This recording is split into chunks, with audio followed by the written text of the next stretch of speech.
मनुष्य का अर्थ क्या?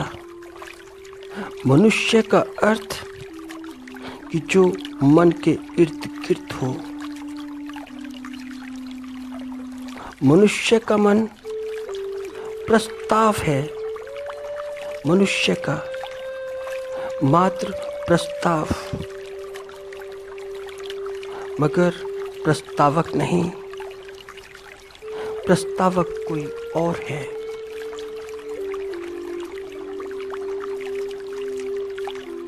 मनुष्य मन नहीं, जैसा कि मनुष्य अपने आप को मन समझता है। मनुष्य का स्वामी मन नहीं, उसका स्वामी कोई और। मगर मन वैसे ही आवश्यक है कि जैसे कि शरीर।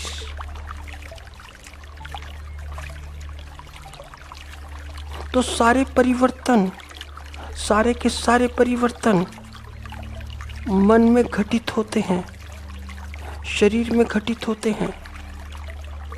सारे परिवर्तन घटित होते रहते हैं मन में, शरीर में। क्योंकि मन में, शरीर में परिवर्तन घटित होते हैं तो परिणाम घटित होते हैं। और परिणाम क्यों घटित होते हैं? क्योंकि जो इतने परिवर्तन होते हैं उनसे परिणाम तो जन्मेंगे ही, जन्म ही लेंगे। तो सारी स्मृतियाँ, सारी वृत्तियाँ याद रहती हैं, ज्ञात रहती हैं।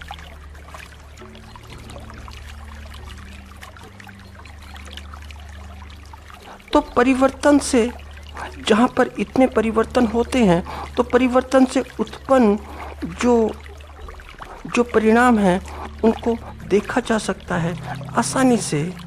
वे दिखाई दे जाते हैं, मगर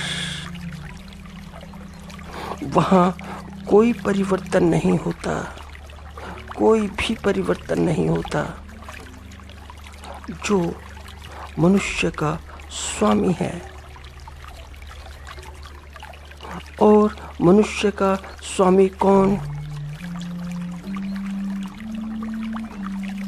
स्त्री हो या पुरुष, उसका स्वामी कौन? उसका स्वामी है चेतना। चेतना पर कोई परिणाम नहीं। क्यों चेतना पर कोई परिणाम नहीं? क्यों परिणाम नहीं? क्योंकि वहाँ पर कोई परिवर्तन नहीं, कोई भी परिवर्तन नहीं।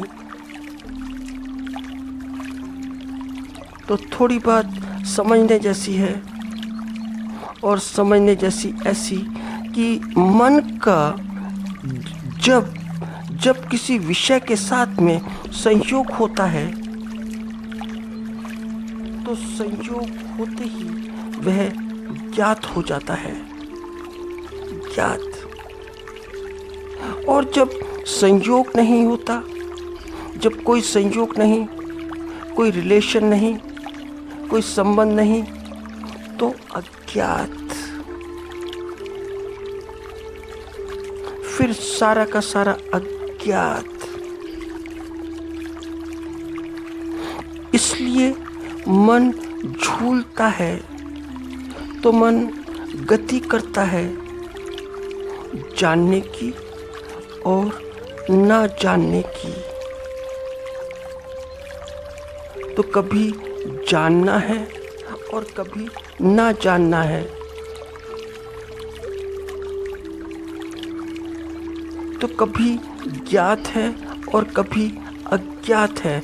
जैसे तुम देखते हो दीवार घड़ी को, दीवार घड़ी का पेंडुलम, वह कभी इधर तो कभी उधर।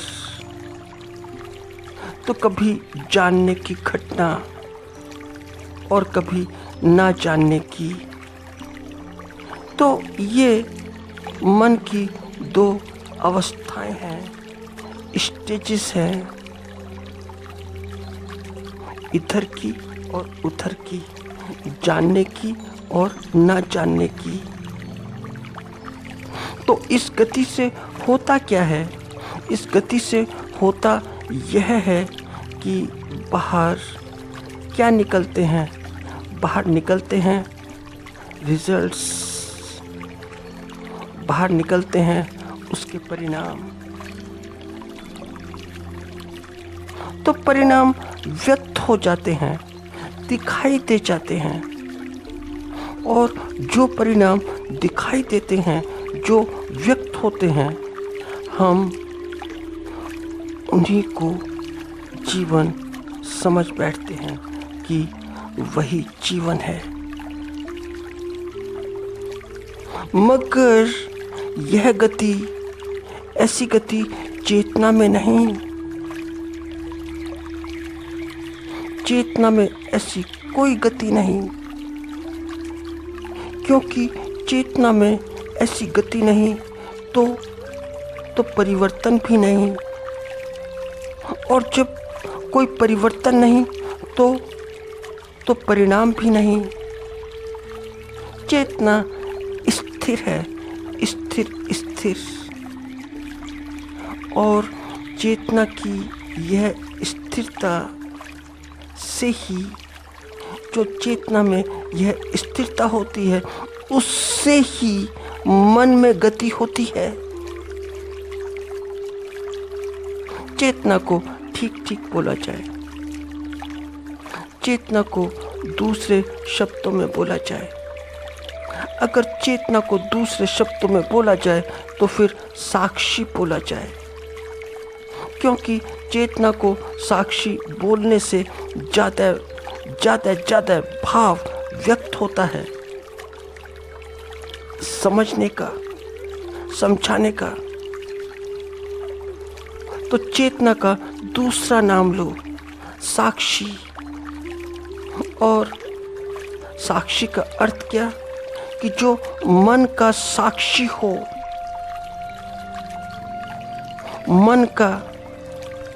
फिर चाहे मन साक्षी से संयुक्त हो या ना हो, फिर चाहे मन अपने विषय के साथ संयुक्त हो या ना हो। साक्षी का अर्थ कि चित्त की वृत्तियों का साक्षी। फिर चित्त में विषय हो या ना हो। तो चेतना को सदा ही ज्ञान बना रहता है, चेतना को हमेशा ही ज्ञान होता रहता है। ज्ञान का मतलब ऐसे मत समझना कि ज्ञानी नहीं। चेतना देखती रहती है जो होता रहता है, जो इस चित्त में होता रहता है, जो इस मन में होता रहता है। थोड़ा हम और समझें तो ऐसे समझें कि मन के विषय क्या हैं। मन का विषय क्या? तो मन का विषय सारा का सारा बाहर का, मन का विषय सारा का सारा बहिर्गत। और फिर मन का एक विषय हो तो उसके ऊपर बोला जा सकता है कि एक विषय है। पता नहीं मन के कितने कितने विषय हैं, कहाँ कहाँ के विषय हैं और कैसे कैसे विषय हैं। तो तुम मन के विषयों के बारे में ज़्यादा नहीं बोल सकते हो, पर हाँ इतना ज़रूर कि मन के विषय सब बाहर के हैं, सब बहिर्गत हैं।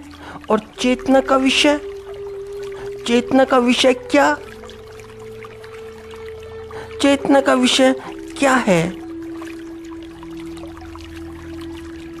चेतना का विषय है मन,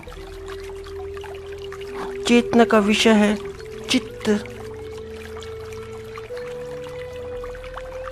तो बाहर के विषय तो बहुत बहुत ना जाने कितने, और जो बाहर के विषय हैं उनको मन कभी जानता है और कभी नहीं जानता है।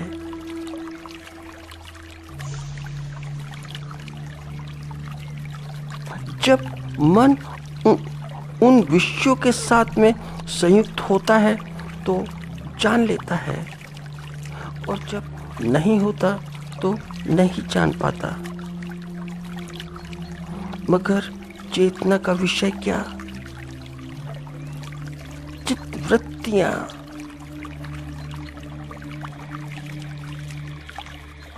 तो चेतना चित्तवृत्तियों को संपूर्ण रूप से जानती है, संपूर्ण रूप से। चेतना देखती रहती है चित्तवृत्तियों को, उसकी दृष्टि स्थिर स्थिर, क्योंकि जो तुम्हारी चित्तवृत्तियां हैं वहां पर चेतना की दृष्टि बड़ी स्थिर स्थिर है। तो चेतना दृष्टा है, तो चेतना मात्र दृष्टा है, तो चेतना मात्र देखने वाली है। तो पुराने लोग पहले कहते थे कि वह सब जानता है, भगवान सब जानता है। वे ऐसा कहते थे तो उनकी बात ठीक है, क्योंकि चेतना दृष्टा है। देखते हो, रात्रि में सोते हो तो शरीर निश्चेष्ट, मन भी निश्चेष्ट शांत। रात्रि में ये पलकें झुकी, नींद आई, और सुबह अपने आप ये पलकें उठी। तो तुमने कहा कि मुझे नींद बड़ी अच्छी आई। तो नींद किसे अच्छी आई? कौन था कि जिसे नींद अच्छी आई? क्योंकि मैं का अर्थ बड़ा बड़ा महत्वपूर्ण होता है। तो शरीर तो अपने बिस्तर पर, मन भी शांत, कोई स्वप्न भी नहीं, बस आँख खुली और कुछ पता नहीं। तो सुबह उठकर कहा कि नींद बड़ी अच्छी आई। तो मुझे नींद बहुत अच्छी आई, यह मैं कौन है? क्योंकि यहाँ पर शरीर भी नहीं, यहाँ पर मन भी नहीं, तो फिर मैं है कौन? यह मैं वही है, वही चेतना। तो अगर चेतना और मन के संबंध को व्यक्त करना हो ठीक ठीक, तो ऐसा ही समझो कि जैसा दर्पण और प्रतिबिंब। चेतना ऐसी कि जैसे कोई दर्पण के सामने कोई आए तो ठीक, और ना आए तो ठीक। कोई सामने आए तो प्रतिबिंब उपस्थित, और कोई सामने ना आए तो दर्पण खाली का खाली। तो दर्पण यह नहीं कहता कि तुम मेरे सामने आ जाओ, कि तुम्हारा प्रतिबिंब बाहर आए। तो सामने दर्पण के जाओ तो प्रतिबिंब व्यक्त हो जाएगा, और ना जाओ तो नहीं होगा। तो मन की गति, चित्त की वृत्ति भी ऐसे ही। तो प्रतिबिंब भी ऐसे ही घटित होते हैं चेतना के दर्पण में। मगर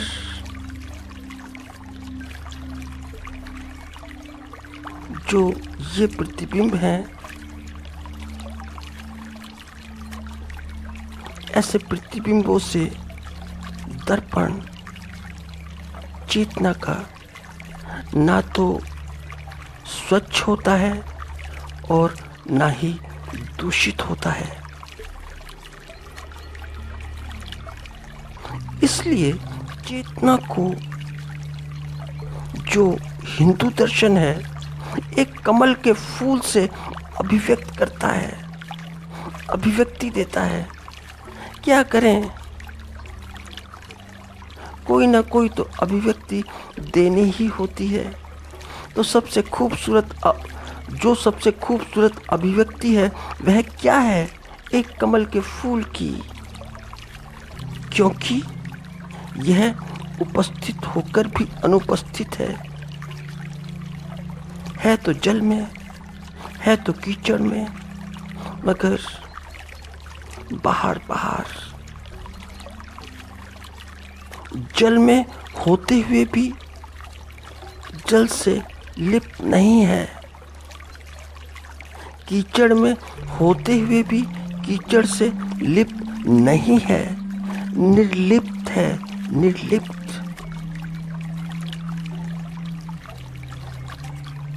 तो गुणों में उपस्थित रहकर भी निर्गुण है, निर्गुण।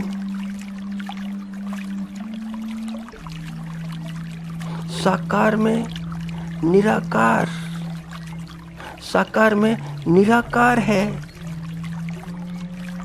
शरीर के रूप में यह वही अरूप है, अरूप।